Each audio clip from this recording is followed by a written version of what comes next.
Pelaksanaan Perintah Kawalan Pergerakan dilanjutkan bermula 15 hingga 28 April ini.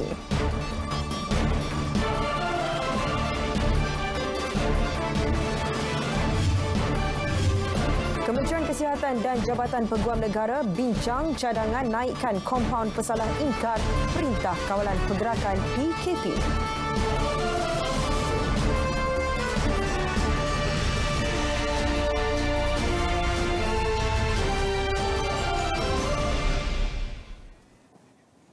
Assalamualaikum dan salam sejahtera, bersama saya Nurul Hidayah Nawai dalam Berita Wilayah edisi Jumaat 10 April 2020.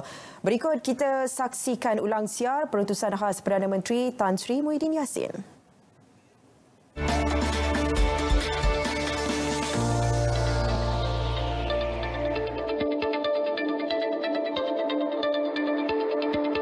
Bismillahirrahmanirrahim. Assalamualaikum warahmatullahi wabarakatuh. Salam sejahtera. Saudara-saudari rakyat Malaysia yang saya kasihi, apa khabar semua? Saya harap saudara-saudari sihat sejahtera bersama keluarga di rumah. Bagi yang sedang bekerja, selamat bekerja dan jaga kesihatan.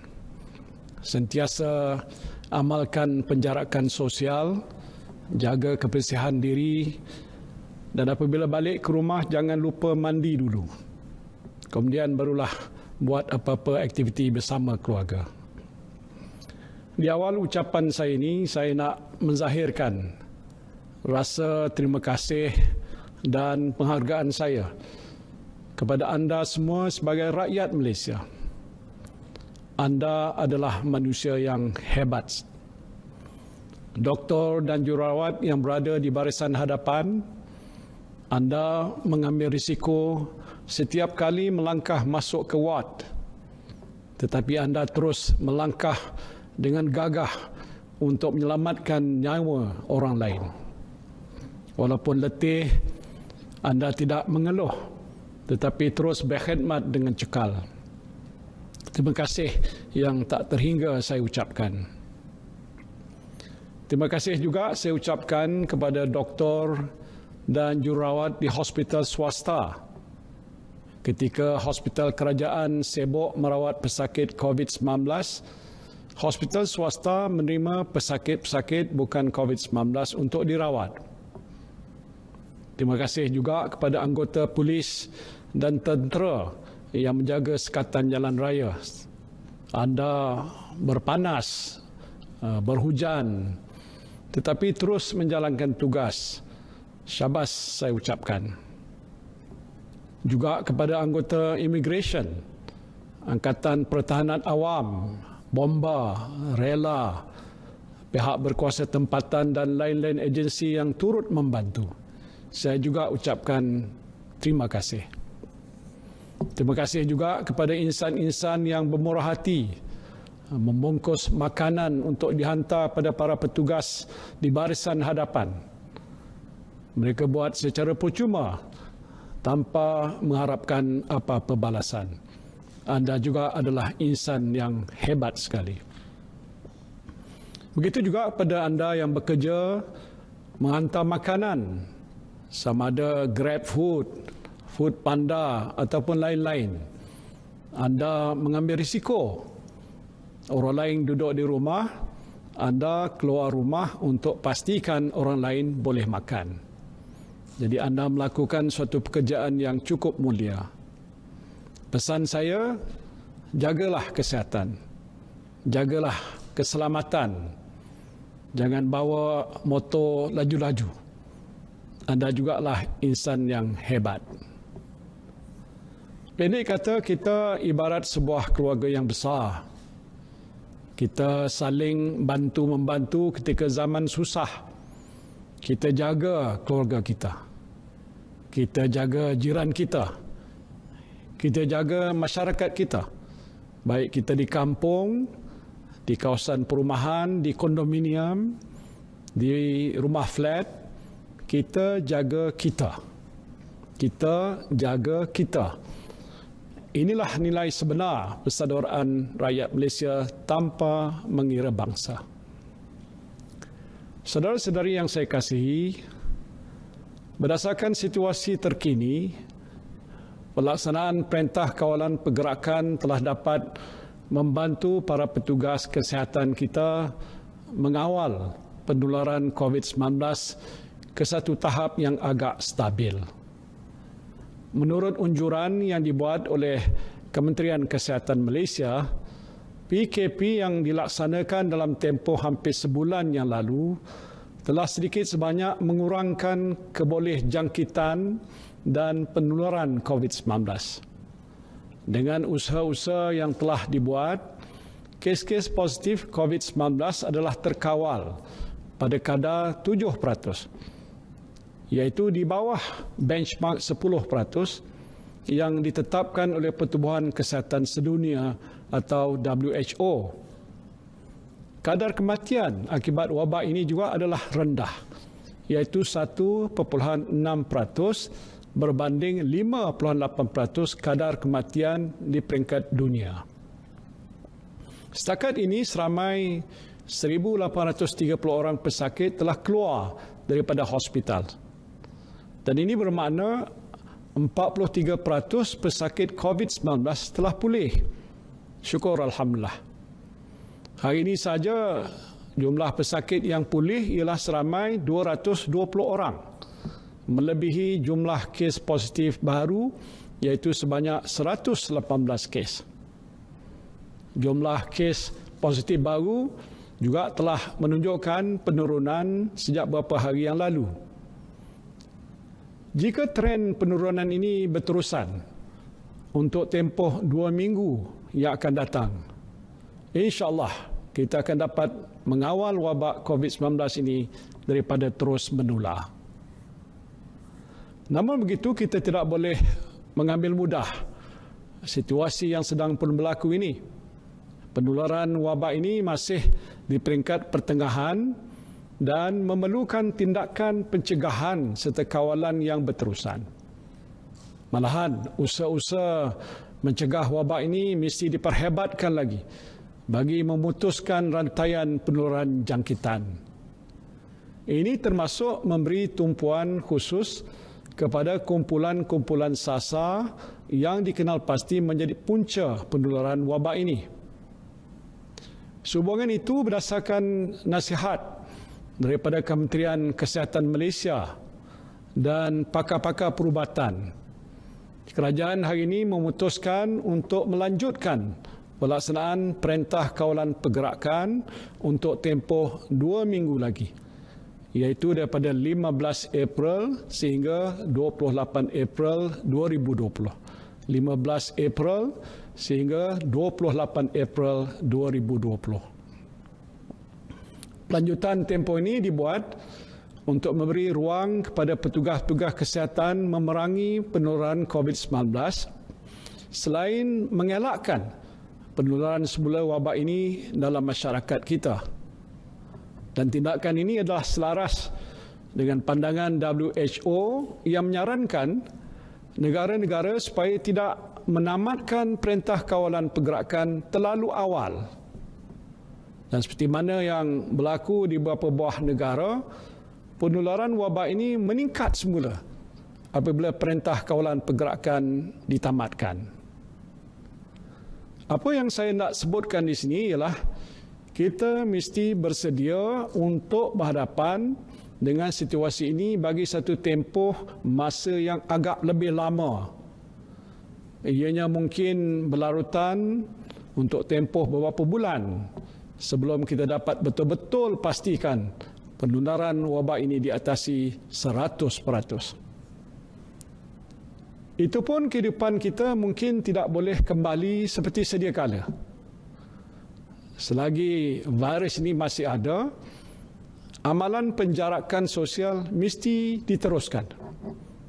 Kita mesti sentiasa menjaga kebersihan diri. Elakkan daripada mengadakan sebarang bentuk perhimpunan. Hindari tempat-tempat yang sesak. Bulan Ramadan yang akan menjelang tiba tidak lama lagi. Kita tidak boleh ke bazar Ramadan untuk membeli juadah berbuka puasa Seperti sedia kala, kita tidak boleh ke masjid untuk bertarawih. Jadi kita bertarawihlah di rumah bersama keluarga saja. Mungkin juga kita tidak boleh balik ke kampung seperti biasa. Walaupun sukar untuk kita bayangkan perkara ini, tetapi inilah kenyataan yang akan kita hadapi. Saya juga baca komen-komen ibu bapa di Facebook. Ramai yang mahu penutupan sekolah dilanjutkan lagi. Ibu bapa rata-rata bimbang tentang keselamatan anak-anak mereka. Saya pun ada cucu yang bersekolah. Seperti saudari saya pun bimbang juga. Semua orang sayangkan anak. Cucu lagilah lebih sayangnya. Jadi sekolah mungkin tidak akan dibuka lebih awal. Kita mungkin akan tangguhkan dahulu sesi persekolahan sehingga kita benar-benar yakin bahawa keadaan telah pun kembali pulih. Sementara itu, anak-anak kita perlu belajar di rumah. Dan saya telah minta Kementerian Pendidikan supaya melaksanakan inisiatif pembelajaran dari rumah ataupun home-based learning sepanjang tempoh kawalan pergerakan ini dan mungkin untuk tempoh yang seterusnya sehinggalah sekolah dibuka. Walaupun keadaan di negara kita insya-Allah akan kembali pulih dengan langkah-langkah yang sedang diambil, kita mesti ingat bahawa bukan negara kita sahaja yang terkesan dengan wabak ini. Seluruh dunia terkesan, termasuklah negara-negara jiran kita. Saya nak beritahu di sepanjang sempadan negara kita ini banyak terdapat lorong-lorong tikus. Pendatang asing tanpa izin biasanya bolos menerusi lorong-lorong ini. Jika kita tidak tingkatkan kawalan, mereka mungkin bolos dan membawa virus masuk ke negara kita. Na'udzubillah. Jadi saya telah arahkan Ketua Polis Negara, Panglima Angkatan Tentera, Ketua Pengarah Agensi Penguatkuasaan Maritim Malaysia, Immigration, Rela dan lain-lain agensi yang berkaitan supaya perketatkan kawalan di sepanjang sempadan negara kita. Ringkasnya saudara-saudara, kehidupan kita untuk bulan-bulan ataupun tahun yang mendatang ini tidak akan kembali seperti biasa. Kita akan menjalani kehidupan dengan the new normal atau kebiasaan baru, new normal. Apa yang biasa kita buat dahulu, tak boleh kita buat sekarang ini lagi. Contohnya mudah, berjabat tangan ataupun bersalam. Kalau dahulu kita berjabat tangan bila berjumpa adalah satu perkara yang biasa dibuat. Kalau tak dibuat, ianya dianggap janggal ataupun tak beradab. Tetapi sekarang ini lain. Kita tak boleh berjabat tangan bila berjumpa untuk mengelakkan jangkitan virus. Mungkin kita tunduk macam orang Jepun tunduk saja sebagai tanda hormat. Jadi ini adalah yang disebutkan tadi the new normal ataupun kebiasaan baru. Begitu juga perkara yang kita tak biasa buat sebelum ini seperti basuh tangan. Sekarang dan untuk masa yang akan datang kita mesti biasakan membasuh tangan dengan lebih kerap lagi. Gunakan sabun ataupun hand sanitizer dan sebagainya. Juga memakai face mask. Banyak lagi contoh-contoh lain yang tak perlu saya sebutkan kerana saya fikir saudara-saudari faham maksud kebiasaan baru yang mesti kita amalkan dalam menjalani kehidupan seharian untuk tempoh yang mendatang. Saudara-saudari yang saya kasihi sekalian, saya faham bahawa ekonomi negara kita terjejas kerana sekatan-sekatan yang dibuat terhadap aktiviti perusahaan, perkilangan dan perniagaan sepanjang tempoh PKP berkuat kuasa. Dan untuk itu kerajaan bersetuju supaya beberapa sektor ekonomi yang terpilih saja akan dibuka semula secara berperingkat-peringkat dengan garis panduan penjagaan kesihatan dan kawalan pergerakan yang ketat. Sebuah jawatankuasa khas Kabinet yang dipengerusikan bersama oleh Menteri Kanan, Perdagangan Antarabangsa dan Industri dan Menteri Kanan Pertahanan diwujudkan untuk meneliti senarai sektor-sektor ekonomi yang terpilih untuk dibuka secara berperingkat. Saya ingin tegaskan bahawa pembukaan beberapa sektor yang terhad ini bukan bermaksud kita melonggarkan perintah kawalan pergerakan. Perintah ini masih berkuat kuasa dan semua arahan yang dikeluarkan oleh pihak berkuasa mestilah dipatuhi. Jika terdapat pengusaha, kilang ataupun syarikat yang melanggar peraturan, kerajaan akan menarik balik kebenaran yang diberikan. Senarai sektor ini akan diumumkan oleh kerajaan dalam masa yang terdekat ini. Saudara-saudari yang saya kasihi sekalian, sebagai Perdana Menteri, saya bertanggungjawab menjaga keselamatan nyawa saudara dan juga saudari. Setiap nyawa adalah berharga, baik bayi, orang muda, orang dewasa ataupun warga emas, semuanya bernilai. Kehilangan satu nyawa kerana virus ini bukan bererti kehilangan pada suami, isteri, anak-anak atau keluarga terdekat sahaja, tetapi juga satu kehilangan besar buat negara.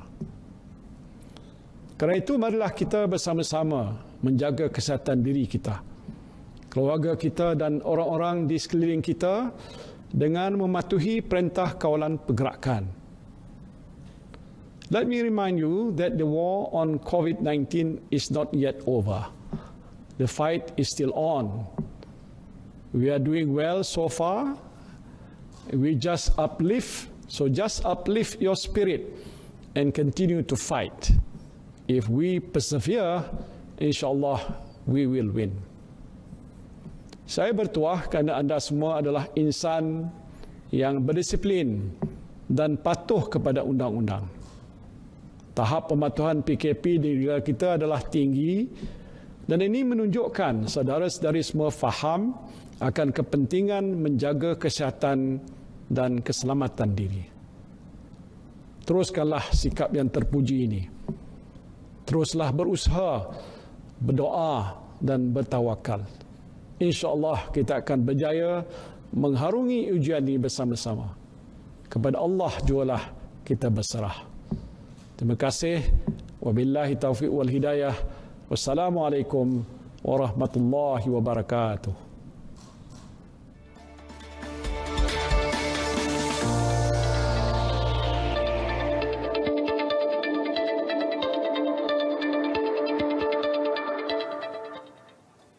Baik saudara, kita ke perkembangan seterusnya. Menteri Kanan Keselamatan Datuk Seri Ismail Sabri Yaakob berkata, kerajaan akan mempertimbangkan hukuman dan bayaran kompaun jika masih ramai yang ingkar arahan Perintah Kawalan Pergerakan PKP. Kementerian Kesihatan dan Jabatan Peguam Negara akan berbincang bagi cadangan menaikkan kompaun bagi kesalahan ingkar Perintah Kawalan Pergerakan PKP. Ada mungkin, saya tidak tahu, tidak pasti. Kemungkinan juga kompaun 1,000 itu terlalu rendah. Mungkin. Kalau kita lihat di luar negara, di Singapura misalnya, mulai 17 April semalam. Mulai 17 April ini, ya, 17 April, hukuman pesalah pertama adalah 10,000 Singapura dolar. Kesalahan kedua 20,000 Singapura dolar. Di Korea Selatan, kesalahan pertama sekalipun RM35,000 Malaysia. Begitu juga di negara-negara lain. Di Indonesia pun, tak silap saya, 300 juta rupiah. Jadi hukumannya adalah besar dari segi yang ditetapkan adalah tinggi, iaitu melebihi daripada 10,000. Cuma Malaysia masih setakat ini masih lagi 1,000. Beliau berkata demikian pada sidang media selepas mesyuarat khas menteri-menteri mengenai pelaksanaan Perintah Kawalan Pergerakan di Putrajaya. Sementara itu, kadar pematuhan arahan PKP setakat semalam masih lagi 97%. Selain itu, Polis Diraja Malaysia PDRM telah menahan 666 individu kerana ingkar PKP dengan 392 individu dikenakan kompaun RM1,000. Datuk Seri Ismail Sabri berkata, seramai 263 individu pula direman dan 11 orang diberi jaminan polis. PDRM selepas ini akan membuat penambahan sekatan dan jalan raya dan rondaan di seluruh negara. Hasil daripada kerjasama baru bersama dengan JPJ, sekatan jalan raya akan ditambahkan lagi dan PDRM juga boleh menambahkan rondaan, pemeriksaan mengejut dan sebagainya. Jumlah tangkapan kumulatif ingkar PKP sejak 18 Mac hingga semalam adalah sebanyak 7,479 individu. Beliau berkata demikian pada sidang media selepas mesyuarat khas Menteri-Menteri mengenai pelaksanaan Perintah Kawalan Pergerakan di Putrajaya. Pada perkembangan sama, Datuk Seri Ismail Sabri mengingatkan semua pihak perlu memberi kerjasama kepada petugas barisan hadapan khususnya di hospital.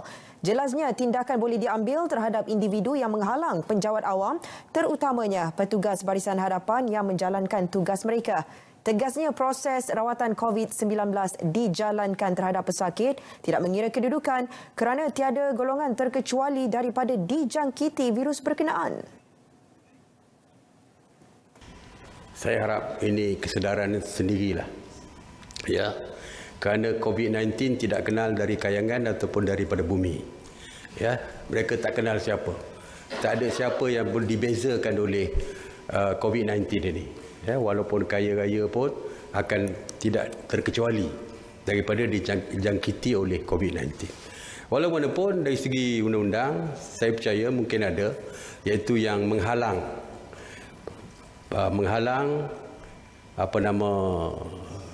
penjawat awam untuk menjalankan tugas masing-masing.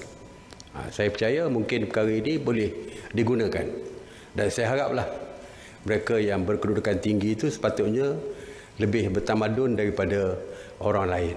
Jadi saya harap berikanlah kerjasama kepada petugas-petugas frontliners ini, terutamanya doktor, nurses dan sebagainya yang terlibat. Kerana seperti saya katakan, kedudukan yang tinggi tidak menjamin mereka terselamat daripada COVID-19. Beliau berkata demikian pada sidang media selepas mesyuarat khas Menteri-Menteri mengenai pelaksanaan Perintah Kawalan Pergerakan di Putrajaya.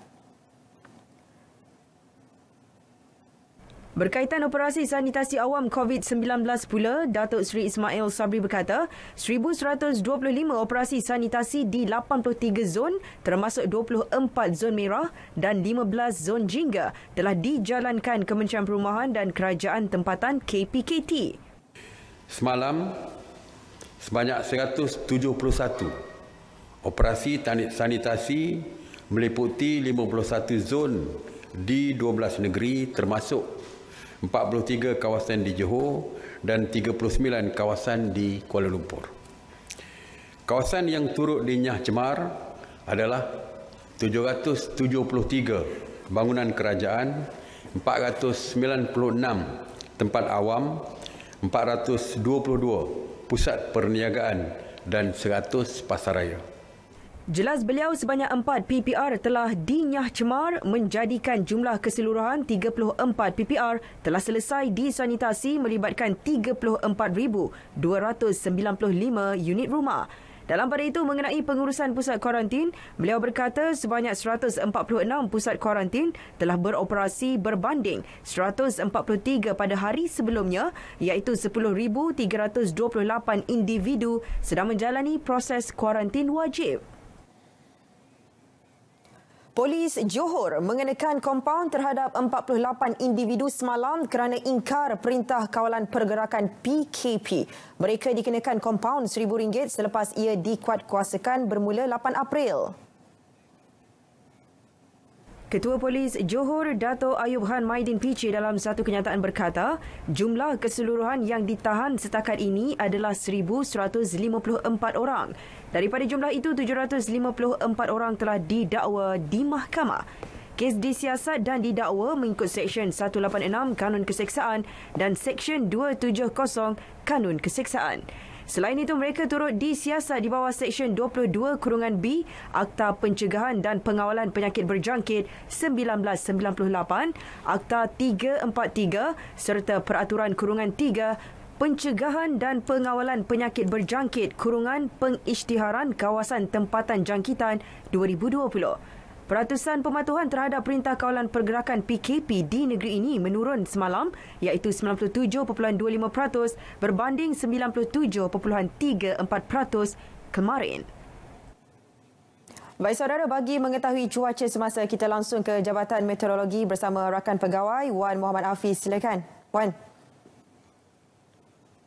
Baiklah, Assalamualaikum dan salam sejahtera. Okey, pada ketika ini negara kita masih lagi menerima pengaruh angin daripada arah timur laut dengan kelajuan yang agak sederhana sekitar 20 hingga ke 30 km sejam, dan dengan keadaan angin yang kurang signifikan buat masa kini, Malaysia tidak mengeluarkan sebarang amaran angin kencang serta lok bergelora di mana-mana kawasan perairan di rantau negara kita. Berdasarkan paparan imej gemar radar menunjukkan buat masa kini tiada hujan di kesemua negeri di semenanjung Malaysia, namun menjelang ke lewat petang nanti hujan berserta petir akan berlaku di kawasan pedalaman semenanjung Malaysia. Bagi negeri Sabah dan juga di negeri Sarawak, seperti diramakan, hujan berserta petir kini sedang berlaku di negeri Sarawak melibatkan ke semua bahagian, dan kita jangkakan ianya akan berlanjutan sehingga ke malam nanti. Bagi negeri Sabah, hujan hanya berlaku di bahagian pedalaman, dan keadaan ini kita jangkakan akan berangsur reda dalam tempoh 1 hingga ke 2 jam sahaja lagi. Dan bahawa segini, kita harapkan kepada orang ramai sentiasa patuhi perintah pergerakan kawalan. Baiklah, sebelum pisah, kita lihat ramalan cuaca bagi bandar-bandar utama di seluruh Malaysia. Sekian pada Map Malaysia, saya Wan Hafiz. Assalamualaikum dan salam sejahtera.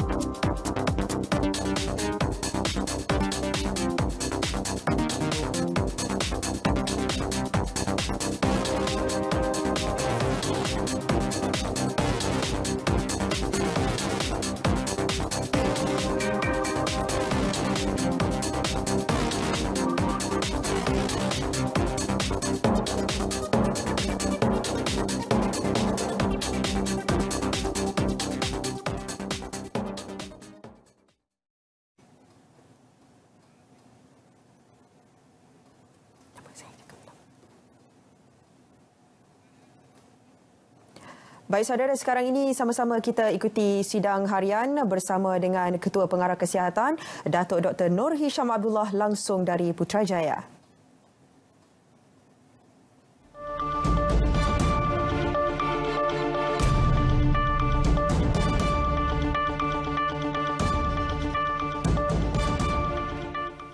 Bismillahirrahmanirrahim. Assalamualaikum warahmatullahi wabarakatuh. Salam sejahtera dan selamat petang kepada semua rakan-rakan media. Bersama dengan saya adalah Datuk Dr. Rohaizat, Dr. Hisham Shah dan Datuk Dr. Chong. Ketiga-tiga mereka adalah timbalan saya. Dan saya mulakan, Kementerian Kesihatan Malaysia ingin memaklumkan bahawa terdapat 222 kes yang telah pulih dan discharge pada ward pada hari ini. Ini menjadikan jumlah kumulatif kes yang telah pulih sepenuhnya daripada jangkitan COVID-19 dan telah discharge pada ward adalah sebanyak 1,830 kes, iaitu bersamaan dengan 42.11% daripada jumlah keseluruhan kes. Sehingga 10 April 2020 jam 12.30 hari, terdapat 118 kes baru yang telah dilaporkan. Ini menjadikan jumlah kes positif COVID-19 di Malaysia adalah sebanyak 4,346 kes.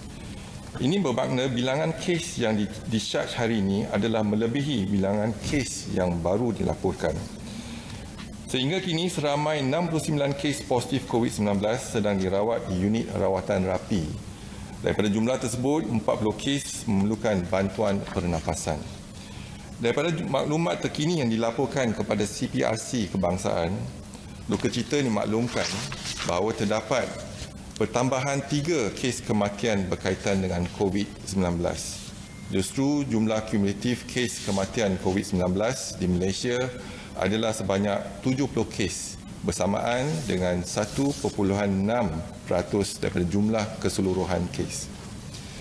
Kes kematian ke-68 iaitu kes 694 merupakan lelaki warga negara Malaysia berumur 62 tahun dan mempunyai latar belakang penyakit kencing manis. Beliau mempunyai sejarah kontak rapat dengan kes positif COVID-19 daripada kluster Seri Petaling iaitu kes 159. Beliau telah dirawat di Hospital Queen Elizabeth Sabah pada 17 Mac 2020 dan disahkan meninggal dunia pada 10 hari bulan April 2020 jam 8.21 pagi. Kes kematian ke-69 iaitu kes 4,229 merupakan lelaki warga negara Malaysia berumur 77 tahun dan mempunyai latar belakang penyakit kencing manis. Beliau telah dirawat di Hospital Kuala Lumpur pada 27 Mac 2020 dan disahkan meninggal dunia pada 10 April 2020 jam 4 pagi. Kes kematian ke-70 iaitu kes 4,230 merupakan perempuan warga negara Malaysia berumur 88 tahun dan mempunyai latar belakang penyakit darah tinggi, penyakit jantung dan demensia. Beliau mempunyai sejarah kontak rapat dengan kes positif COVID-19 iaitu kes 1684. Beliau telah dirawat di Pusat Perubatan Universiti Malaya pada 20 Mac 2020 dan disahkan meninggal dunia pada 10 April 2020 jam 2.38 pagi. Takziah diucapkan kepada semua ahli keluarga mereka. Kementerian Kesihatan Malaysia ingin memaklumkan bahawa Institut Perubatan Forensik Negara telah menjalankan satu bedah siasat terhadap satu mayat kes COVID-19. Bedah siasat dijalankan di bawah Seksyen 16 Akta Kawalan Penyakit Berjangkit 1988 iaitu Akta 342. Penemuan bedah siasat mendapati terdapat virus COVID-19 dikesan pada permukaan badan mayat melalui analisa real-time polymerase chain reaction yang dijalankan oleh Institut Penyidikan Perubatan. Virus juga dikesan dalam organ dalaman, air kencing dan juga cecair badan.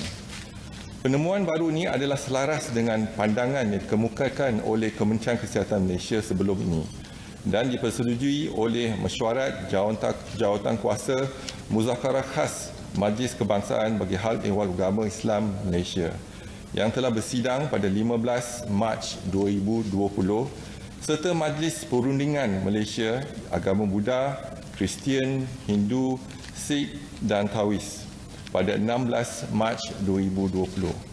Tata cara tersebut merangkumi pengurusan jenazah Islam di mana hanya dibenarkan untuk ditayamum di atas permukaan beg jenazah. Manakala bagi mayat bukan Islam, apa-apa upacara keagamaan dan tradisi hanya dibuat di atas permukaan beg mayat. Perintah kawalan pergerakan diperketatkan mula dilaksanakan di beberapa lokasi yang berisiko tinggi. Misalnya Bandar Baru Datuk Ibrahim Majid di Simpang Renggam, Keluang yang merupakan lokasi pertama berkuat kuasanya perintah kawalan pergerakan diperketatkan iaitu pada 27 Mac 2020. Sebanyak 1,634 ujian saringan COVID-19 telah dijalankan di mana 138 kes didapati adalah positif COVID-19 dan 1,496 adalah negatif. Adalah dimaklumkan bahawa 79 kes telah dikesan sebelum PKPD manakala selebihnya 59 kes positif telah dikesan selepas PKPD dikuatkuasakan.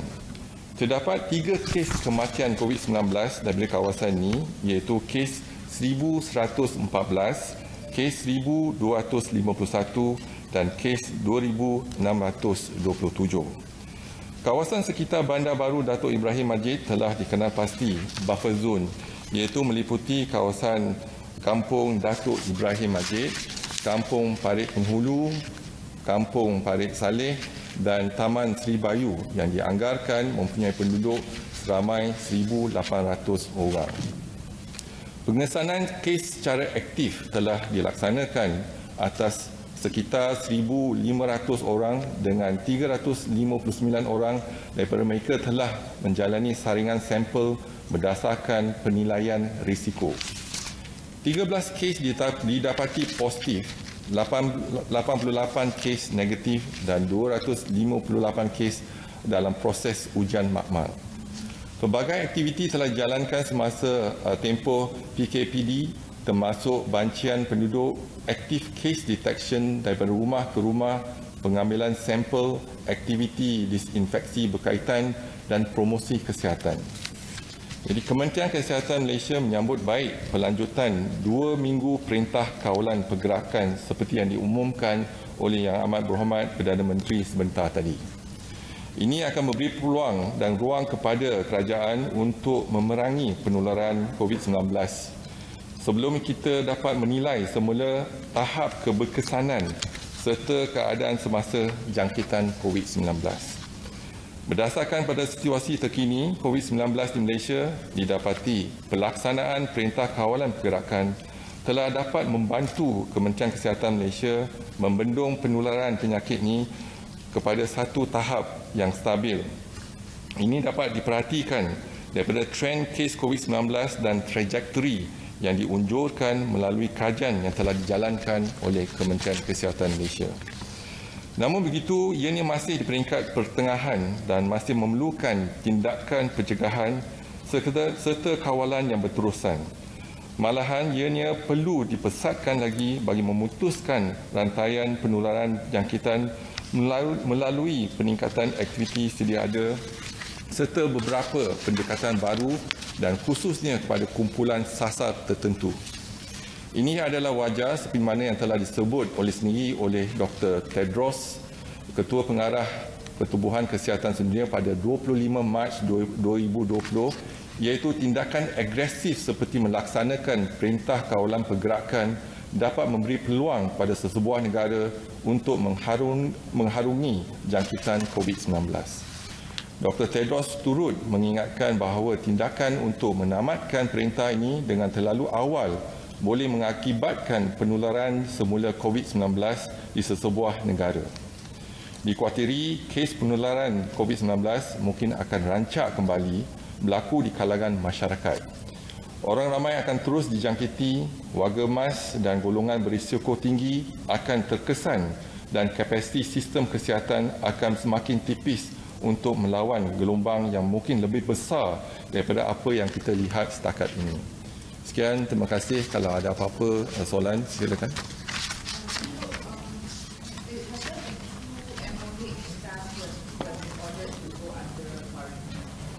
There are more than 2 MOF staff in quarantine.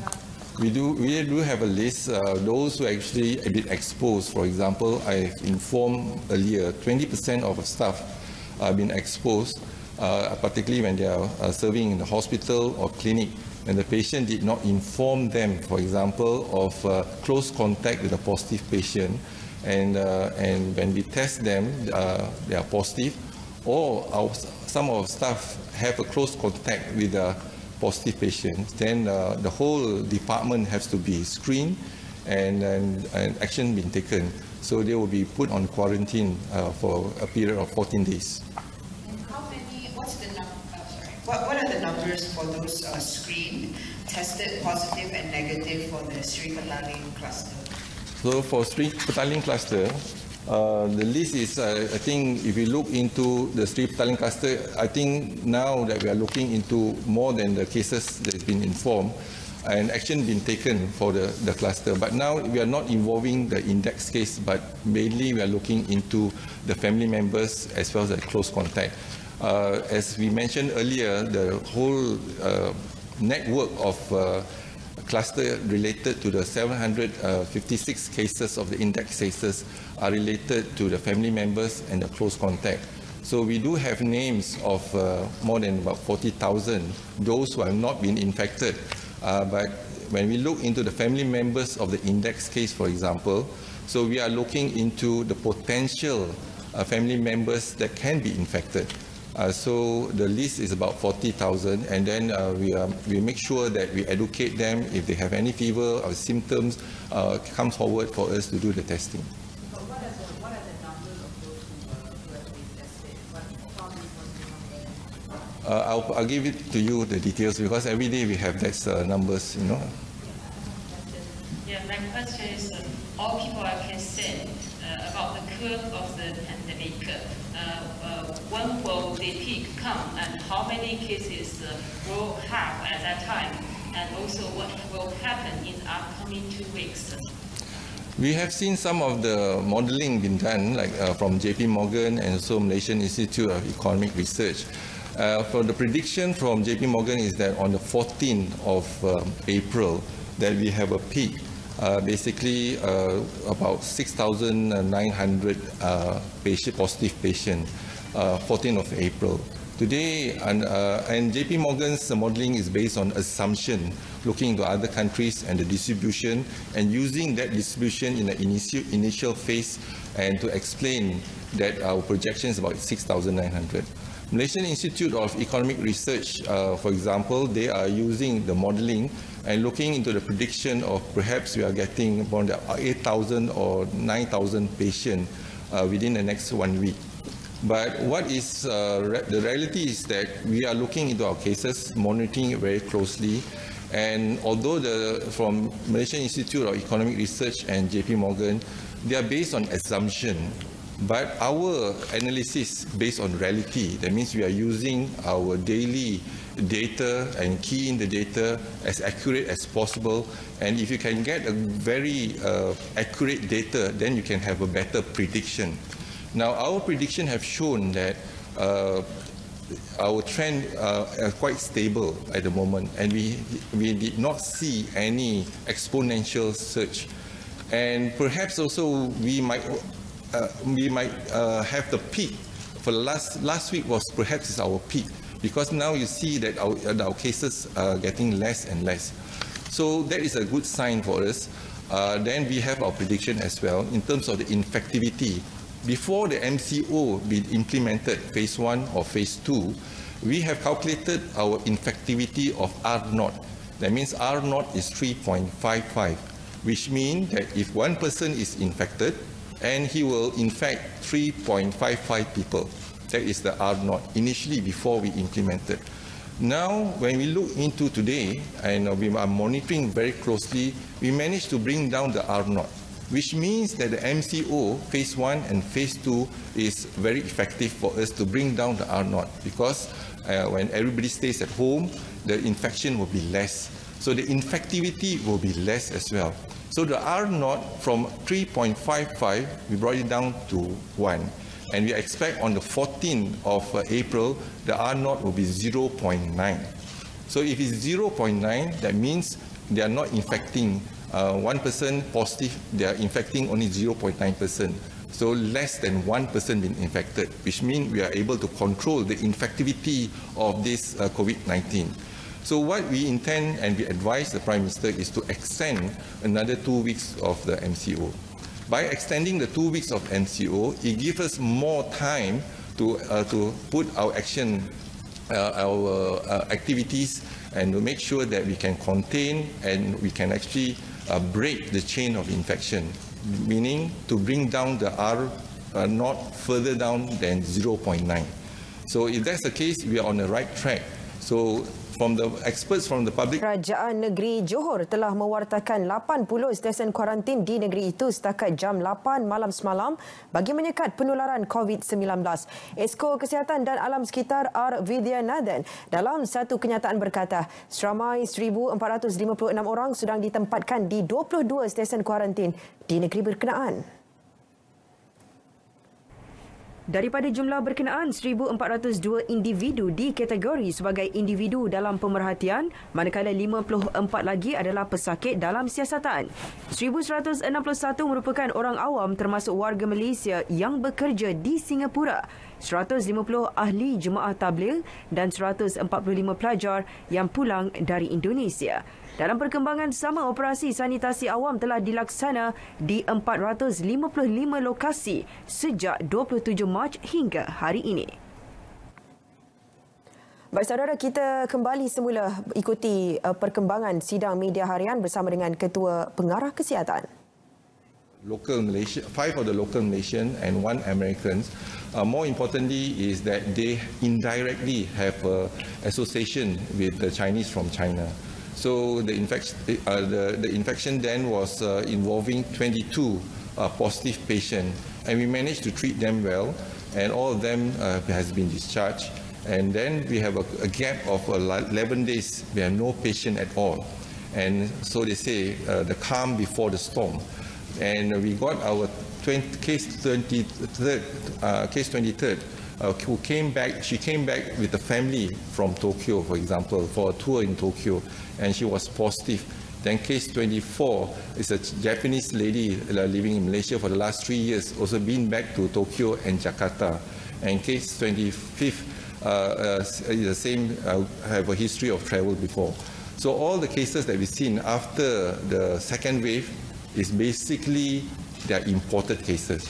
So the concern that we have then is imported cases will be increasing, and they are the one that will bring back the infection. So at that point of time, apart from China, so we have started denying entrance of the tourists from China, for example, from Japan. Those who are going to Japan and Korea, a few countries, and Italy and Iran and Korea, and these are some of the countries that 5 countries we have been identified. But today you see the infections already cut across more than 180 countries. So our fear is that when the tourist comes back overseas, and they will bring back, or even our local Malaysian coming back from overseas, they will bring back the disease. So the first initiative that we have is a border control. That means if it's foreign tourists, we deny entry. Then by the local, we have no choice but we quarantine. We quarantine at home initially, but now it's a mandatory quarantine in a place being identified by us.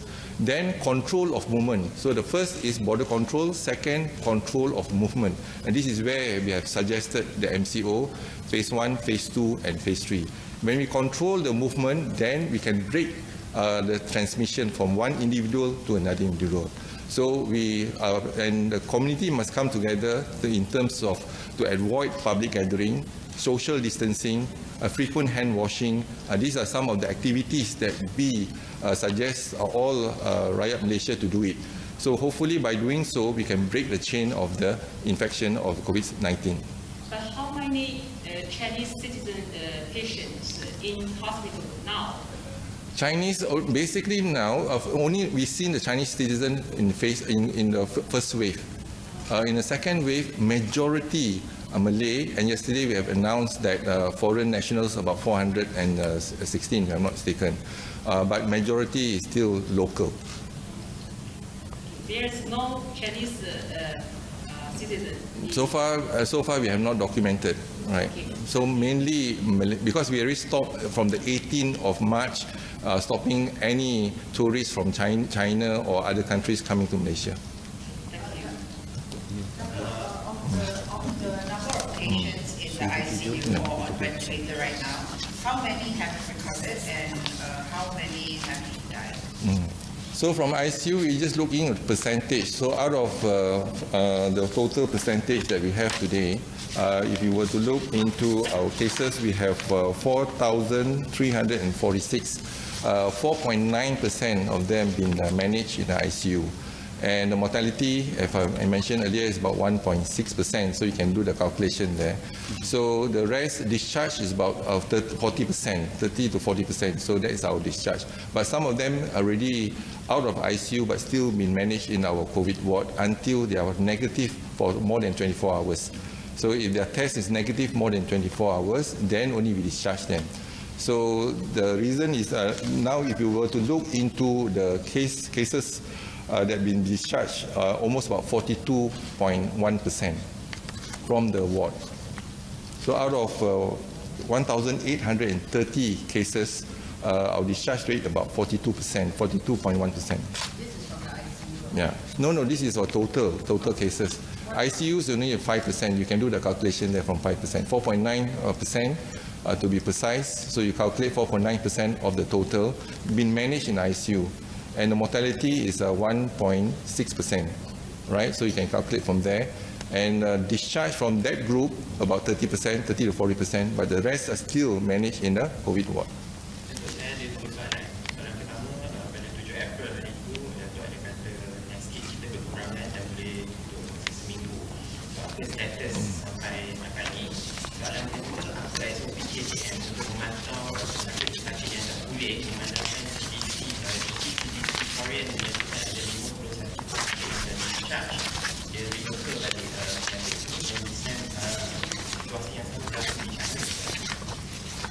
Okey, kalau yang soalan pertama mengenai kes yang kapasiti makmal harian yang kita ada sekarang ini ialah setiap hari kita dapat melaksanakan lebih kurang 10,329 ujian sehari. Tetapi kapasiti kita, keupayaan kita boleh tingkatkan lagi ke 11,546. Jadi daripada 43 makmal yang kita ada. Jadi makmal kita sekarang ni kita lihat bagaimana kita dapat meningkatkan kapasiti makmal kita, dan mungkin ada masalah reagen, tetapi kita telah melaksanakan beberapa strategi untuk kita meningkatkan keupayaan makmal kita. Yang pertama, kita meningkatkan mesin otomasi di makmal COVID-19 yang sedia ada. Jadi kalau kita guna automated, boleh kita laksanakan ujian kita dengan lebih cepat dan lebih pantas. Ya. Yang kedua ialah pertambahan peralatan di makmal COVID sedia ada. Dan ketiga, menggunakan jin expert yang sedia ada. Dan yang keempat ialah perolehan jin expert tambahan bagi perluasan makmal-makmal yang lain. Dan kolaborasi dengan Angkatan Tentera Malaysia, MOSTI, makmal-makmal universiti dan juga makmal swasta. Dan kita juga ada makmal mitigasi yang berinput tinggi, contohnya dengan kerjasama dengan DJI. Dan kita evaluasi sekarang ni kita masih dalam peringkat membuat penilaian dan verifikasi rapid test kit antigen. Dan jadi mungkin dengan penilaian kita dari semasa ke semasa, kita harap dapat menjumpa atau kenal pasti satu test kit yang tepat dan juga reliable. Jadi setakat ini kita tak jumpa lagi test kit yang tepat dan reliable. Setakat ini memadai sebab kita dari segi reagen kita dapatkan perolehan secara pukal untuk mendapatkan banyak lagi reagen. Dan mungkin kita dapat berkongsi sama reagen di antara universiti ataupun dengan Kementerian Kesihatan. Jadi kita tengah berurusan dengan perolehan tersebut. Tetapi yang penting adalah menggunakan ujian RT-PCR, iaitu jangka masa ujian tu memakan masa. Contohnya 6 jam sekurang-kurangnya. Tetapi kalau jumlah kes bertambah, maka keputusan ujian pun lambat, mungkin dalam 24 jam ataupun 48 jam. Hatta sekali kalau kita lihat di hospital swasta pun jaminan mereka ialah memberi ujian tersebut dalam tempoh 24 jam. Adakala mereka juga tak dapat memenuhi tempoh 24 jam tersebut. Jadi kita kena lihat satu ujian yang cepat cepat dan tepat. Jadi cepat dari segi turnaround time. Kalau kita dapat laksanakan satu ujian COVID-19 ni dalam tempoh masa setengah jam ataupun 1 jam, itu adalah paling baik. Tetapi setakat ni kita tak jumpa lagi ujian rapid test kit yang dapat berkesan dengan ketepatan yang tinggi.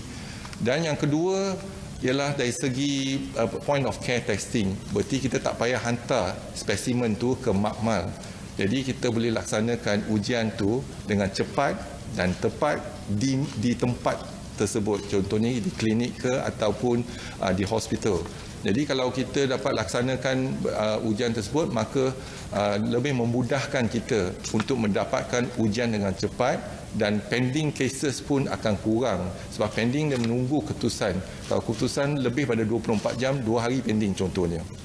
Jadi Kita masih dalam proses melihat. Hari ini kita ada satu test kit daripada Korea lagi dan canggih, dan kita dah didaftarkan dengan IMR, dan mungkin sehari dua lagi kita akan laksanakan ujian klinikal supaya memastikan kes-kes ini yang kita gunakan ujian rapid test kit ni berkesan.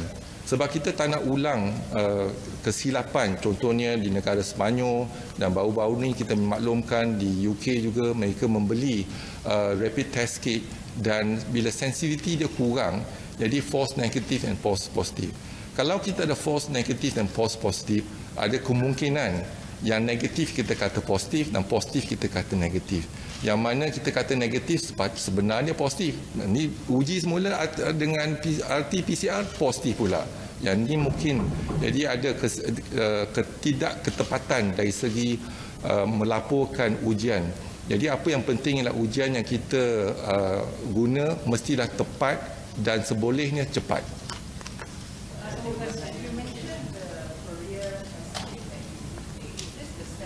The second one, that's right. Yeah.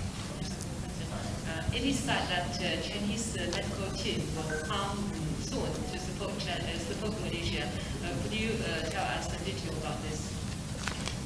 Can you repeat? Medical team. Chinese medical team, yes. Next, I think in 2 weeks' time, the Chinese medical team will be here, and basically they will see the performance of our hospitals, as well as to share experience, because they have been through the process of handling COVID-19. So experience in terms of public health in the hospital, as well as the tests. So they are here not to run our services. They are here to visit us and then to share experience. Again, we have a discussion with them in terms of how best we can improve our services. Right, our services in the hospital, for example, how can we increase our efficiency in the hospital? And we all know that China, within 10 days, they can build a hospital. But today, you know that within 3 days, we also can build a 600-bedded hospital, but not a temporary hospital. So more importantly is that sharing experience, you see, for those who have gone through managing COVID-19 in their own country, and some of the initiative they have done is unprecedented. We have not seen. So we would like to listen to them and learn from them, and perhaps they can learn from us as well. This is where sharing of both sides is important. So that's one, in terms of services. Then we are also looking into how we can actually collaborate with China and to look into research. And research means today we are looking into the virus. Can we isolate that virus? Now, if we can isolate the virus and we can do the whole genomic sequence now, then we can actually identify the virus. So we ask ourselves, because this is a new virus, so nobody have the identification of this virus. Are we seeing this virus from Europe, from China? We don't know. Say, for example, in Zika, we know the list of Zika. We have a local Zika. We know the genomes of Zika from Brazil. We know the Zika from other countries as well. So we need to identify the virus. That's why we need to isolate. And then we can share a lot of testing, for example, in terms of technique of testing. So again, this is an opportunity for us to learn, work hand in hand, sharing information, and see how we can collaborate, and for us to move forward to deal with COVID-19. And from the statistical data, we found that in Malaysia, there's less patient in ICU and much more less number in fatality. So could you share the Malaysia's experiences? So far, we look into our cases now. Again, are we looking into different strain of COVID-19? And it's been reported there are S strain as well as L strain. So again, we need to isolate the virus to study our virus of COVID-19 in this country. So that process is ongoing. But more importantly, if we were to look into the different strain of the virus, then we will take time for us to come up with the research and identification. It's very challenging for us in this period of time. And looking into the cases, definitely the cases are slowing down.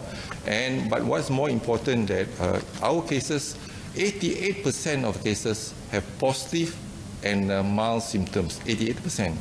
But we are not sure of this 88% which patient will eventually becomes moderate or critical. Therefore, positive patient being observed in our ward in the hospital. Then, when we look into the utilization of ICU, we also realize that only 5% or 4.9% to be precise needs ICU management. And as compared to other countries, maybe 10% or maybe more than 10%. So it's only 4.9%. And out of this 4.9%, needing ventilation is actually less than that. So we don't know what we are looking at. Is it because we are looking into different strain of virus? We don't know, right? Unless we have isolation, then we can actually study the behavior or nature of the virus, whether it's S strain or L strain, as we mentioned earlier. But what we do know is that our utilization of ICU less than 5%. Perhaps because we manage the patient early, meaning we detect the patient early, and before they have symptoms, we already admit them to the hospital. So only a few countries, I mean, one of our services that when you are positive, our ambulance will come to your home and then pick you up and send to the hospital. Then, although you have no symptoms, but the test shows that you are positive, we will isolate you and then we will treat you. So we will manage you in our hospital and ward and observe you closely. And before you deteriorate, we already know when, and then we will do the appropriate treatment for you. And also, I must admit that our intensivists, our anesthetists in the ICU, they're performing a brilliant job in terms of treating the patient. And as I said again, all our ICU beds, we have increased the capacity. 7 hospitals, COVID hospital, ICU from 44 beds, we can increase to 112 beds. And we also have 65 specialists from the private sector join us in the public sector during this period of time. And we have 909 nurses joining us as well from the private sector, or those who have retired join us to provide the services. So we have a good teamwork. And especially ventilators, we have 70 ventilators from the private sector loaned to the Ministry of Health. As far as ventilators, we have more than 956 ventilators available. So we do not have shortage of ventilators at the moment. And from the engineering department, I'd like to thank the engineering department and those involved. They come up with innovation. 1 ventilator can be used for 2 patients. So with that, we have increased the capacity of ventilators of 100%. So again, we also rely a lot of innovation in our setup, and this is a good positive innovation, and also our expertise. Do not forget, the most important asset of any organization, especially in the Ministry of Health, is the human resource. So our doctors are trained to do so, and I'm sure that our doctors are able to handle. Dr. In managing people at EMCO or quarantine centers, have your ministry faced uncooperative or rude people, as we have seen some examples on social media? And what are the examples, if there are any, and how do you address this? And maybe a message to the public to treat your frontliners a bit more kindly. So far, when we implement an EMCO in three areas, Simpang Renggam, Sungai Lui, as well as in Menara City 1 condo, we do not have issues regards to inappropriate behavior from our patient. But more importantly is that we want to inform the public that, we are there, we have to engage with them. Why we have to do the test? To protect them. It's not that we are trying to do things against their will, but basically what we are doing is to protect them. We identify them, we trace them, and then we test them, isolate, and we treat them. So very important basic skills in terms of human to human is engagement with our patients, engagement with the people, engage and explain issues and challenges so that they understand why we have to do the test for them. We are doing to protect them so that they do not infect other people, especially their loved ones, their family members, and etc. And we have to manage the expectation. So if we can manage the expectation of our patients are happy because we can deliver better.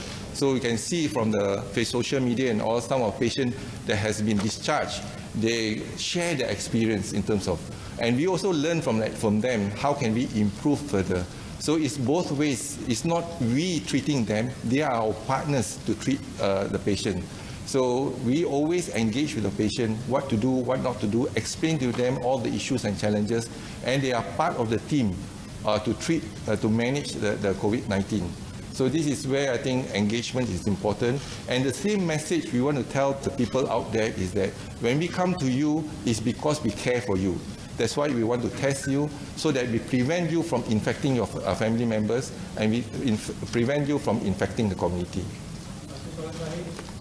Datuk berkenaan soalan saya tadi, apa SOP KKM gunakan untuk pantau pesakit-pesakit yang dah discharge dan boleh memandangkan dekat DGCDC, Korean CDC ada mengatakan 51 Korean patient dijangkiti semula.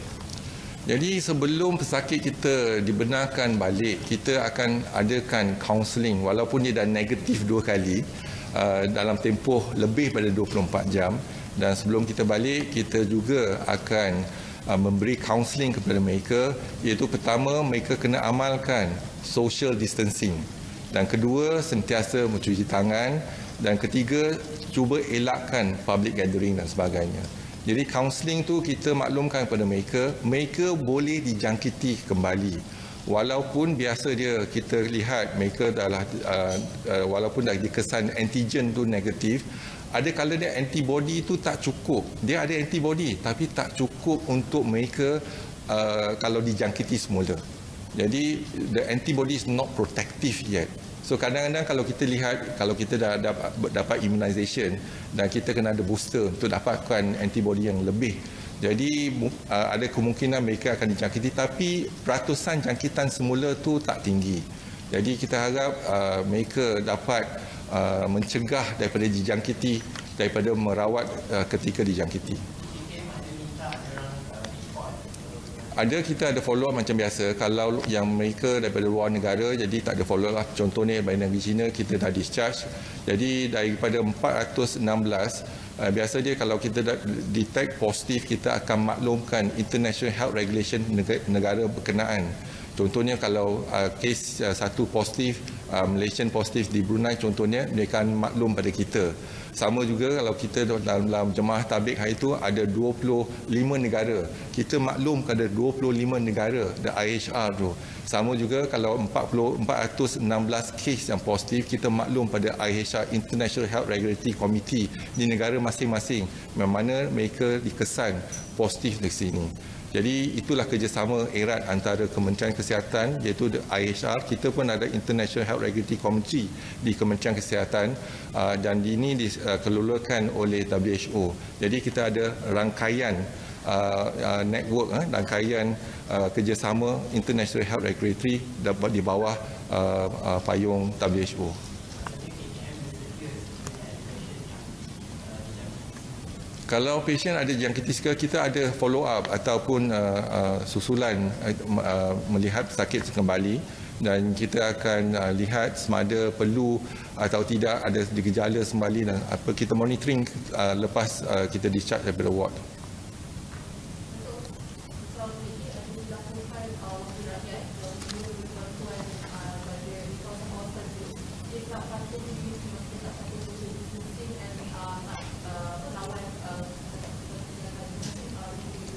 Jadi perkara ni adalah satu perubahan tingkah laku kita lah. Jadi mungkin makan masa untuk kita dapat melaksanakan ataupun mengamalkan tingkah laku yang baru, sentiasa basuh tangan, mengadakan penjarakan yang selamat dan juga kita dah sekarang ni pun tak salam dah contohnya lah. Ya, kita dah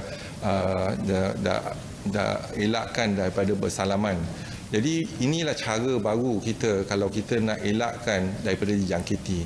Mungkin mereka tahu, kadang-kadang kita pun tahu yang mana apa yang harus kita perlu buat, apa yang seharusnya kita elakkan. Tetapi untuk mengamalkan ialah satu masalah kadang-kadang. Kadang-kadang kita jalan, kita tak sedar yang kita ada kumpul kat situ. Jadi yang penting kita selalu mengamalkan ataupun diperingatkan akan social distancing, selalu membasuh tangan. Kadang-kadang hand sanitizer ada tapi kita tak guna pun. Kadang-kadang kita tahu social distancing tapi kita tak amal pun. Jadi kadang-kadang kita tahu, kita automatically kita nak salam dengan orang. Jadi itu jadi kebiasaan. Jadi kita kena ubah cara kita, tingkah laku kita dalam amalan kita seharian. Okey, terima kasih.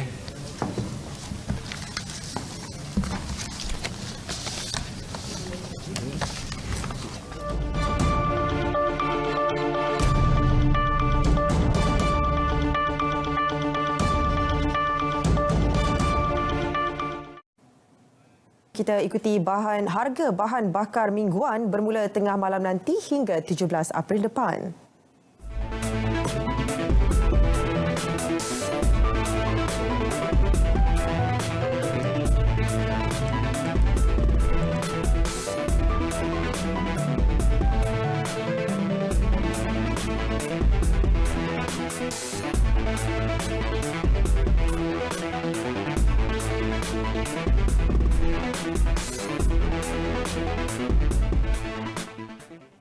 Pasukan 2 Brigade Angkatan Tentera Malaysia berjaya menghasilkan mesin nyah kuman bagi memastikan keselamatan anggota bertugas menguatkuasa Perintah Kawalan Pergerakan PKP. Panglima 2 Brigade Brigadier Jeneral Malik Razak Sulaiman berkata, mesin yang dinamakan Virus Booster itu dihasilkan oleh 7 orang anggota dalam masa 2 hari melibatkan kos RM4,000. Anggota ATM terlibat dalam Ops Penawar perlu melalui terowong virus booster untuk membasmi kuman sekaligus mengurangkan risiko jangkitan COVID-19.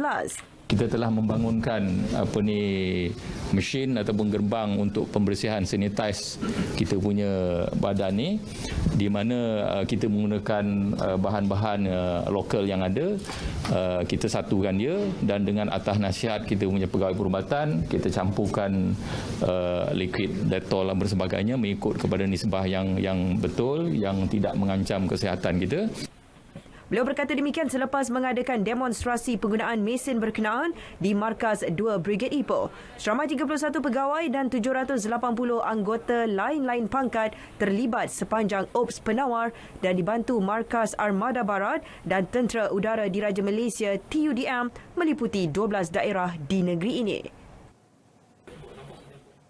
Baik saudara, laporan itu mengakhiri berita wilayah edisi Jumaat 10 April 2020. Terus ikuti siaran kami untuk perkembangan terbaru laporan COVID-19 dan juga berita semasa. Kekal duduk di rumah dan patuhi segala arahan Perintah Kawalan Pergerakan. Saya Nurul Hidayah Nawai. Assalamualaikum dan salam sejahtera.